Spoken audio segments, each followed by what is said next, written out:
Des fois, l'enfant pleure et puis tu as juste envie de pleurer toi aussi.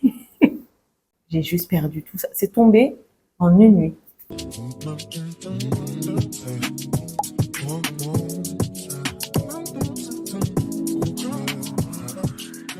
Coucou la famille, j'espère que vous allez bien. Alors, bienvenue dans cette nouvelle vidéo. Aujourd'hui, on va faire la partie 2 de notre vidéo spéciale grossesse, accouchement, postpartum, allaitement, etc. Si vous n'avez pas vu la première partie, je vais vous mettre le lien dans la barre de description. Mais c'était, comme je le disais la dernière fois, la semaine où je suis maman depuis 3 ans. Et du coup, je tenais à fêter ça en parlant de comment ça s'est passé, en fait, le souvenir de cette période-là, première grossesse, que ce soit le déroulement, l'accouchement, etc. Et je réponds en fait aux questions qui sont les plus souvent posées. Si c'est la première fois que tu me vois, je me présente, mon nom c'est Anna. Je suis créatrice de contenu et entrepreneur. Et sur cette chaîne, on parle de beaucoup de choses, dont la vie de maman, les idées business, l'immobilier, le bien-être, le self-care, etc. Bref, tout ce qui fait qu'on peut s'occuper de soi pour pouvoir mieux donner aux autres après. Donc, n'hésite pas à t'abonner si c'est le genre de contenu qui te plaît. Et surtout, à me laisser un like, un commentaire pour me dire quel genre de vidéo est-ce que tu aimerais voir sur cette chaîne. Donc pour la première vidéo, on a parlé de tout ce qui est grossesse, donc la période de la grossesse même et de l'accouchement. Aujourd'hui, on va parler de postpartum et allaitement. C'est parti. Oh, et j'en ai profité pour vous montrer cet autre coloris là de la robe Alizée. Franchement, j'aime trop ces robes là. Je sais que je l'ai déjà dit plusieurs fois, mais aujourd'hui, on est avec le rose bonbon que j'aime beaucoup. Le rouge est sold out. Bon, merci beaucoup. Il n'y a plus du tout de rouge. Je pense que le rose, il en reste peut-être deux. Bref, ça va vite. Pour ceux qui veulent, n'hésitez pas. Les informations vont être dans la barre de description. Et ouais, si vous avez des questions, n'hésitez pas. Bon, assez parlé. On va se lancer tout de suite dans les questions. Alors, première partie de la vidéo, le postpartum. Pour ceux qui ne savent pas c'est quoi le postpartum, c'est la période après accouchement, tout simplement. Donc, le postpartum, ce qu'il faudrait savoir avant que je ne réponde aux questions, c'est qu'il peut vraiment être propre à chaque personne. Il peut être différent d'une femme à l'autre. Donc, il ne faut pas prendre pour argent comptant tout ce que je dis. Quelque chose qui va s'appliquer à moi ne va pas forcément s'appliquer à une autre femme. Mais c'est juste que c'est bon à savoir pour certaines situations, voir que quelque chose peut, que telle ou telle chose peut arriver et être préparé mentalement et surtout physiquement. Bon, le postpartum. Et le postpartum. En vrai, c'est une période assez spéciale parce que ton corps est en train de s'ajuster à une nouvelle réalité, ton cerveau est en train de s'ajuster à une nouvelle réalité, ton couple est en train de s'ajuster à une nouvelle réalité. Il y a tellement de choses qui changent en même temps et tu dois pouvoir tout de suite gérer toute cette nouveauté en fait parce que la vie a changé en fait radicalement et on n'est pas tout le temps préparé. Et des fois, on a des situations ou des choses qu'on sent dans notre corps, dans notre tête, qu'on ne comprend même pas en fait. Le postpartum, c'est vraiment ça, c'est un gros cafouillage, on va dire, parce que c'est une période d'ajustement et ça peut être très difficile. Je pense que les scientifiques ont même dit que le postpartum peut durer jusqu'à 2 ans après que l'enfant soit né. En tout cas, c'est vraiment spécial, franchement. La première question. Comment t'es-tu sentie juste après l'accouchement? Alors, pour ma part, l'accouchement s'est bien passé. Du coup, je n'étais pas trop fatiguée. J'étais fatiguée, mais je veux dire, je n'étais pas en mode mourante. Du coup, après l'accouchement, je me sentais relativement bien. Je me sentais fatiguée, je me sentais flemmarde. J'étais juste sur un petit nuage parce que ben, j'avais un petit bébé que je tenais dans les bras, que le bébé que je sentais dans mon ventre faire ses petits coups, etc. était là. C'est-à-dire là, c'est une personne devant moi. Et du coup, tu es comme...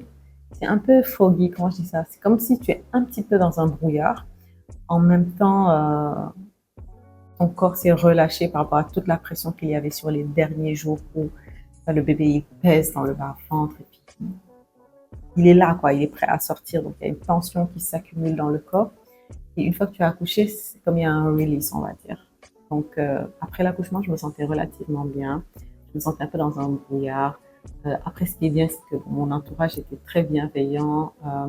Donc les gens s'occupaient de moi. Je me sentais pas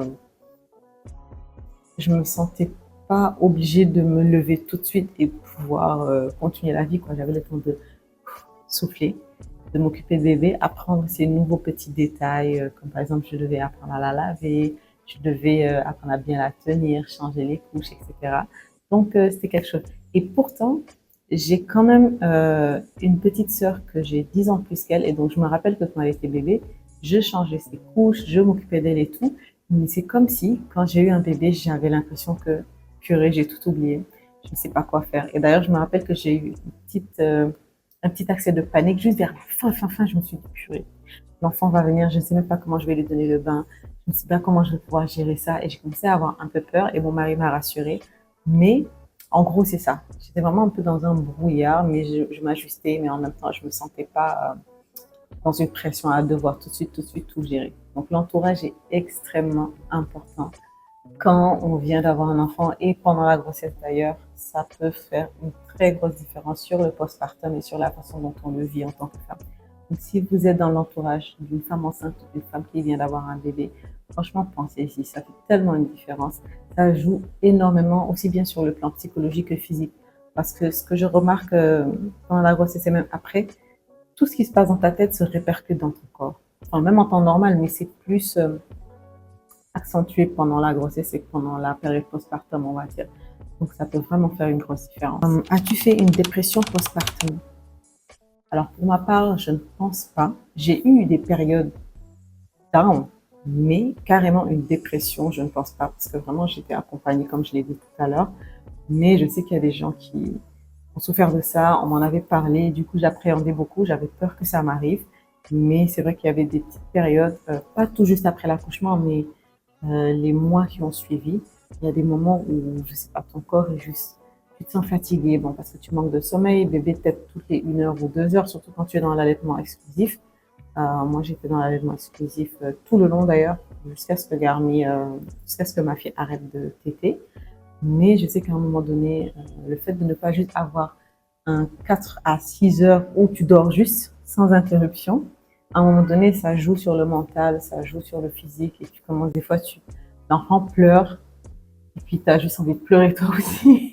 Tu as juste envie de pleurer. C'est pas que tu veux pas lui donner le sein et c'est pas que tu veux donner le diépéchalé, mais c'est pas que tu en as marre de l'enfant, mais ton corps et ton cerveau sont juste en mode putain, je suis fatiguée, je vais juste dormir encore un peu, etc. Donc ça peut être quelque chose quand même. Mais je n'ai pas eu de dépression postpartum. Alhamdulillah. Comment as-tu vécu la chute hormonale? Relativement bien, dans le sens où tout ce que j'ai dit depuis tout à l'heure, c'est exactement comme ça que ça s'est passé. Du coup, je sais que j'ai eu les périodes de down. Je pense que, en plus du manque de sommeil, de la fatigue et tout ça, il y a eu ça qui jouait aussi, les moments où j'étais down et puis que c'est là que on me disait mais non, tu t'en sors bien, tu fais très bien, regarde comment tu as un beau bébé, etc. Et effectivement, ça me permettait de revoir les choses en perspective. Mais je sais qu'aussi à une période, j'ai juste perdu tous mes cheveux de devant. J'avais arrêté de prendre les compléments alimentaires et quand il y a eu la chute des hormones, alopécie. J'ai juste perdu tout ça. C'est tombé en une nuit. C'est même pas comme si ça s'est fait progressivement. Et ça m'avait stressée. Parce que je sais pas, l'apparence physique, déjà, quand tu sors d'une grossesse, tu n'es pas forcément à l'aise avec ton physique parce que bon, le ventre a été étendu pendant tellement longtemps, pendant des mois et des mois. Du coup, quand tu accouches après, le ventre est très, euh, et après, on te dit d'attacher le ventre, tout ça. Mais n'empêche que quand tu regardes ton corps, des fois, tu es en mode purée. Et tu ne sais pas comment revenir à ton corps d'avant. Donc déjà, tu as des insécurités physiques. Et là, après, mes cheveux sont tombés.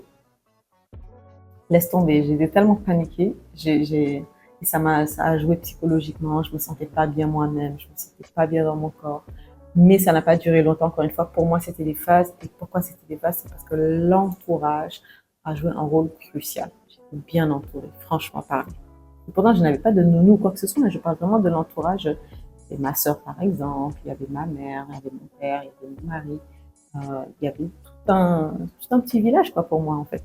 Est-ce que mon corps a mis du temps à récupérer? Alors, je ne saurais pas dire combien de temps, mais c'est sûr que ça prend un processus. C'est-à-dire qu'au début, ce qui m'a pris le plus de temps à récupérer, et je pense jusqu'à maintenant, sachant que ça fait 3 ans, j'ai encore des petites pointes de ça, c'est les douleurs aux hanches. Parce que quand le bassin s'élargit et s'ouvre pour donner naissance, c'est pas tout le monde, mais juste depuis lors, je sais que mes hanches, des fois, Dans certaines situations, j'ai mal aux hanches. Que ce soit au niveau de la température, parce qu'il fait trop frais, etc.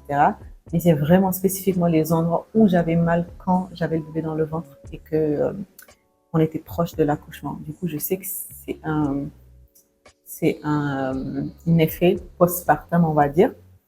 Mais les douleurs aux hanches, je pense que c'est ceux qui ont le plus duré et jusqu'à présent, je les ai moins forts, mais je les ai. Sinon, je pense que mon corps dans l'ensemble a quand même récupéré assez vite. Je faisais pas forcément tout de suite du sport. Je devais juste peut-être faire un peu de marche. Parce que, bon, il fallait faire attention, ne pas trop se fatiguer, s'assurer qu'on était en forme pour justement s'occuper de bébé. Donc, ça a pris son temps, mais ça n'a pas pris beaucoup de temps non plus. Une autre chose qu'il faut savoir, c'est que quand on accouche par voie basse, tu récupères extrêmement vite comparé à quand tu accouches par césarienne. Ça, je ne le savais pas, mais on me l'a appris. Et le fait que j'ai accouché par voie basse, ça s'est passé très vite. Dès le lendemain, je pouvais me lever marcher. Les jours d'après, dès que je suis arrivée à la maison, je pouvais facilement me gérer. Franchement, et je pense que même le jour du baptême, ouais, je pense, est-ce que j'étais en talons? Je pense, hein. Oui, je voulais mettre des talons, puis on m'a dit non, avec tes sutures, faut pas. Mais tout ça pour dire que je me sentais assez en forme pour marcher toute la journée. J'étais avec les gens, je marchais, me promenais, etc. Et c'était pas vraiment compliqué. Je pouvais être fatiguée, de fatigue, mais pas de douleur dans le corps, on va dire. Comment s'est passée la cicatrisation? Si césarienne ou déchirure? Alors, je dois avouer que pendant l'accouchement, ma plus grande phobie, c'était ça.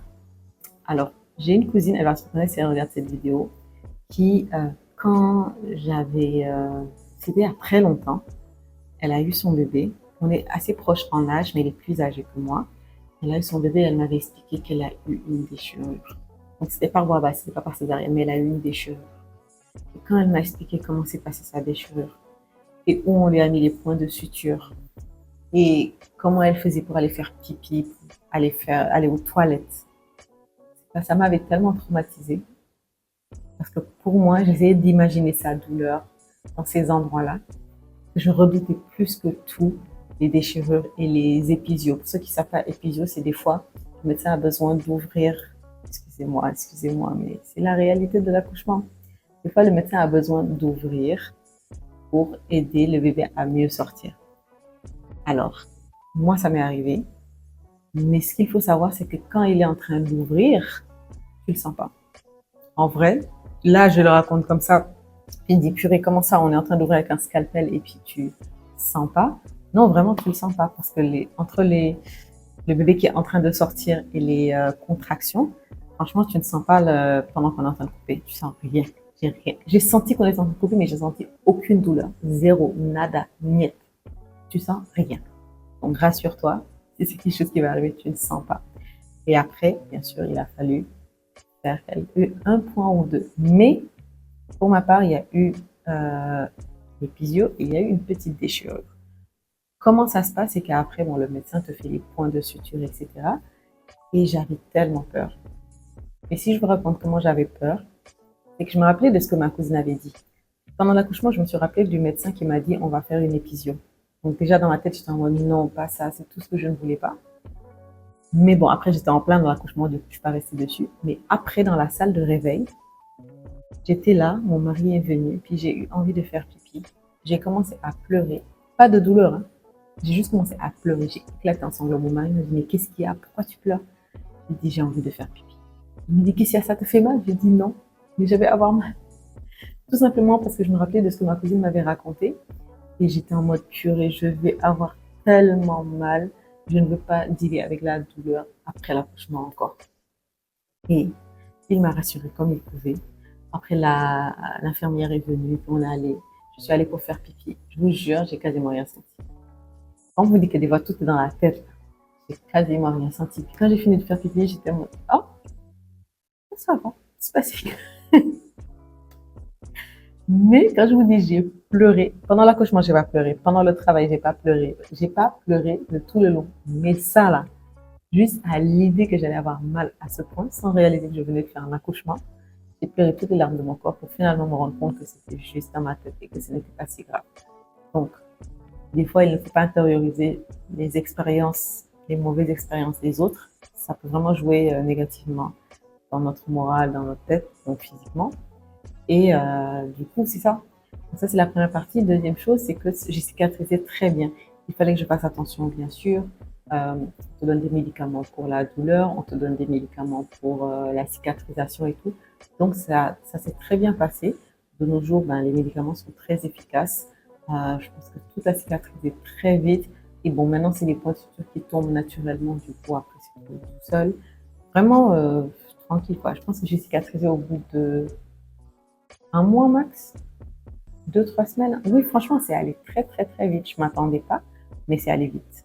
As-tu été accompagnée par une doula ou une sage-femme? Ben, comme je le disais dans la vidéo d'avant, j'ai été accompagnée parce que j'ai pris des cours de préparation à l'accouchement avec une doula, en plus de la gynéco qui, bien sûr, te donne toutes les étapes. La personne qui te prépare à l'accouchement t'aide vraiment psychologiquement, physiquement, mentalement, à tout ça, quoi. Donc, si vous voulez savoir comment ça s'est passé, c'est sur la première vidéo que je vais mettre dans la barre de description. Mais ouais, je me suis fait accompagner effectivement et franchement, ça a été d'une très grande aide et pour moi et pour mon mari. As-tu pu te reposer? Alors, j'ai pu me reposer et j'ai fait l'erreur que tout le monde fait en général. Parce qu'en général, la première chose qu'on te dit quand tu as le bébé, on te dit quand le bébé dort, dort. Et nous, ce qu'on a tendance à faire, c'est que vu que quand le bébé est éveillé, on ne peut rien faire d'autre qu'être avec le bébé, quand le bébé dort, on va en profiter pour aller faire tout ce qu'on n'a pas pu faire quand le bébé était éveillé. C'est ça l'erreur. Donc, au début, je faisais ça, du coup, maintenant, tu es encore plus fatigué parce que ben, quand bébé dort, au lieu que toi tu dormes, tu es éveillé et tu es occupé. Et quand bébé est éveillé, il demande énormément d'attention et d'énergie. Du coup, ben, on se retrouve facilement avec un burn-out. Donc, c'est très important de penser ça, sachant que les bébés, ils dorment pas des longues périodes, ils dorment par petits A.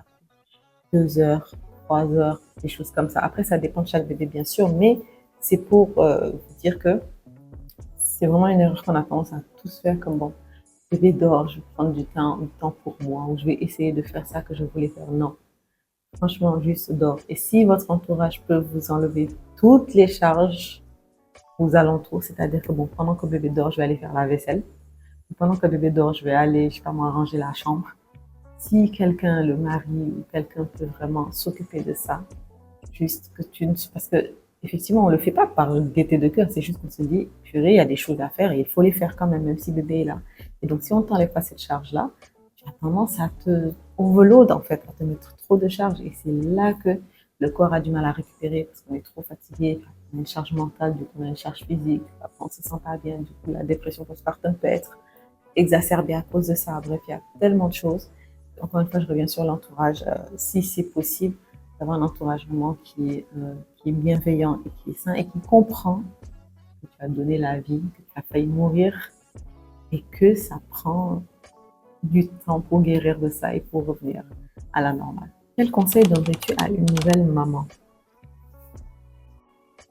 C'est pas grave si tu sais pas, tu vas facilement comprendre quoi faire. Des fois, on a tendance à tellement stresser sur ce qu'on va faire qu'on va avoir peur. Mais en vrai, les choses s'apprennent très facilement, très naturellement. Et c'est pas parce que tu viens d'avoir un bébé que tu es censé savoir quoi faire. Pas du tout. Une nouvelle situation et un nouvel être humain, il faut que tu apprennes. Tu prends ton temps et tu apprends. C'est pas grave si tu sais pas. De toute façon, aujourd'hui, avec Internet, tu as YouTube, tu as ChatGPT, tu as Instagram, tu as... Qu'est-ce que tu n'as pas?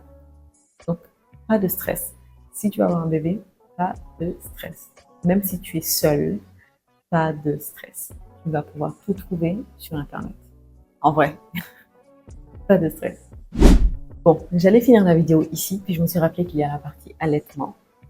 Et je me suis dit, il faut que j'en parle, parce que les gens ne comprennent pas que j'ai pu faire un allaitement pendant 2 ans. Et pourtant, c'était tellement normal avant. Mais j'ai voulu vraiment, avec mon enfant, faire minimum 2 ans d'allaitement exclusif. Donc, ma fille n'a pas pris de biberon, de lait acheté. Et je ne suis pas en train de dire que l'un est mieux que l'autre. L'idéal, c'est le sein maternel parce que il est meilleur pour la santé. Ça, c'est indéniable, ça, c'est un fait, ça, c'est scientifique prouvé. Même sur les pots de lait, on te dit l'idéal, c'est de donner jusqu'à 2 ans le lait maternel. Donc, je suis pas en train d'amener un débat.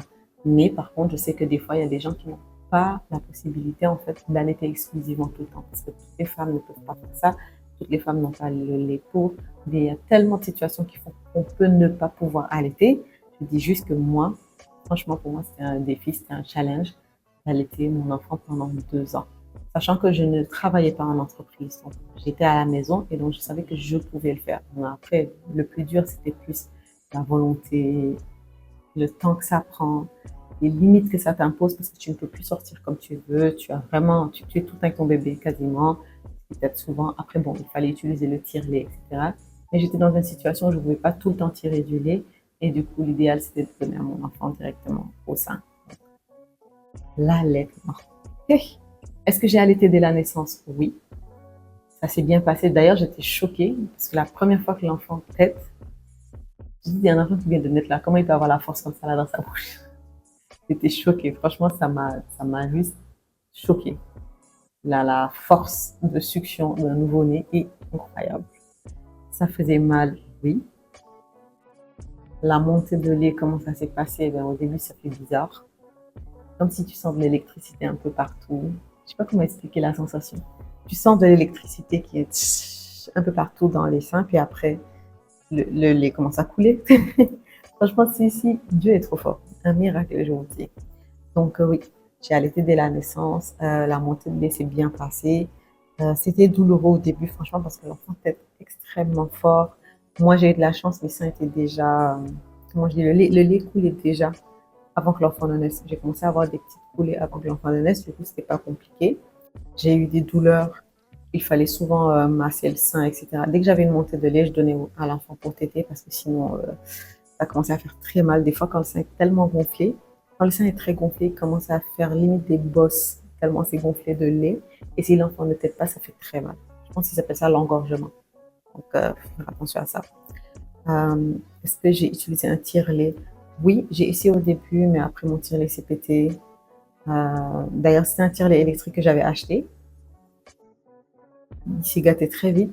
Après, j'ai laissé tomber les tire-laits, mais à un moment donné, je devais commencer à pouvoir espacer les allaitements. Du coup, j'ai racheté un tire-lait manuel cette fois-ci qui coûtait une fraction du prix du tire-lait électrique que j'avais acheté, qui fonctionnait mieux que le tire-lait électrique que j'avais acheté et qui m'a beaucoup aidé. Euh, sinon, ouais, c'est ça. Est-ce que j'ai eu des baisses de lactation? Non, jamais quand même. Pourtant, je ne mangeais pas forcément des choses pour faciliter la lactation. Je sais juste que je devais boire beaucoup d'eau, parce que c'est la première chose, boire beaucoup d'eau pour la lactation. Ça, c'était important. On m'a répété ça, re-répété ça. À part tous les aliments qui favorisent le lait, c'est d'abord l'eau. Et donc, j'ai pas eu de baisse du tout sur les 2 ans. C'était cardio, mais on y est arrivé. Qu'est-ce que je mangeais pour booster la lactation? Justement, c'est ce que je disais, je n'ai pas vraiment pensé à quoi manger. Après, je sais que je mangeais beaucoup d'arachides, beaucoup de cacahuètes, les cacahuètes Getterot, les cacahuètes qui sont encore dans leur, comment on dit ça, dans leur coque. Ça, j'en mangeais beaucoup, pas forcément pour booster le lait, mais parce que je sais pas, c'était une période où il y en avait beaucoup, du coup, c'était devenu mon petit goûter. Et je me suis rendu compte que ça aidait beaucoup à la lactation après. Donc, c'était vraiment de l'eau, des cacahuètes, mais sinon, je les prenais plus par plaisir que pour augmenter le lait, mais ça augmentait le lait. Si vous voyez ce que je veux dire. Comment gérais-tu les tétés de nuit? Alors, les tétés de nuit, écoute, l'enfant était à côté, puis dès qu'elle pleurait, c'était tété, hein. Comment gérer ça à part donner le sein à l'enfant? Après, comme je l'ai dit, tout le monde est différent. Il y en a qui préparent des biberons, il y en a qui mettent un système en place pour que on n'ait pas tout le temps besoin de se lever. Mais moi, vu que je donnais que le sein, le papa ne pouvait pas forcément le faire. Avant que j'ai commencé à voir les histoires de tire-lait, tout ça, du coup, bah, à chaque fois que l'enfant se réveillait, pendant longtemps, elle a dormi avec moi, justement, pendant les 2 ans complets, l'enfant dormait avec moi parce qu'elle se réveillait pour téter. Après, les tétés ont commencé à s'espacer et le plus dur a été justement de lui faire arrêter le tété et donc il fallait diminuer le nombre de tétés par jour en remplaçant. Ça, d'ailleurs, je devrais en faire une vidéo, hein. Comment sauver un enfant? J'ai galéré. Franchement, j'ai galéré. J'avais pas l'impression que j'en entendais parler assez souvent. Toutes les autres étapes, tu en entends un peu parler, donc tu sais un peu, mais je sais pas pourquoi. Le sevrage, on ne pas trop. Du coup, tu sais pas trop quoi faire. Tu sais pas quand tu dois commencer. Du coup, tu commences à poser des questions, on te donne des astuces de grand-mère et tout ça, mais c'est fou. Du coup, je pense que je vais peut-être faire une vidéo sur le sevrage. Comment moi j'ai réussi à sauver mon enfant. C'était très difficile pour moi, je trouve. Et ouais, je vais sûrement en parler. Donc, ouais, ben, justement, la dernière question. Jusqu'à quand est-ce que tu as allaité et comment ça s'est terminé à la fin? J'ai allaité Garni jusqu'à ses 2 ans et demi presque. Comment ça s'est passé à la fin? Ben, il y a eu des pleurs, il y a eu beaucoup de tristesse, des cris, mais après, on a fini par y arriver. C'est dur, mais il lui a fallu un temps d'adaptation de 1 semaine ou 2. Et comme je vous ai dit, pour ne pas vous spoil, je vais sûrement faire une vidéo, je ne sais pas encore quand. Parce que là, ça devient difficile de faire les vidéos toutes les semaines, mais je vais faire mon maximum. Et je pense que je vais faire une vidéo sur le sauvage. Ça a sûrement aidé beaucoup parce que moi, j'ai eu beaucoup de mal à trouver des informations relatable, on va dire. Voilà, donc c'était tout pour cette vidéo. J'espère que ça t'a plu. N'hésite pas à laisser un like, un commentaire, à partager si tu connais quelqu'un à qui ça pourrait apporter des réponses. Et je te dis à la prochaine pour une nouvelle vidéo. Et surtout, n'oublie pas de t'abonner. Allez, bisous. Mouah.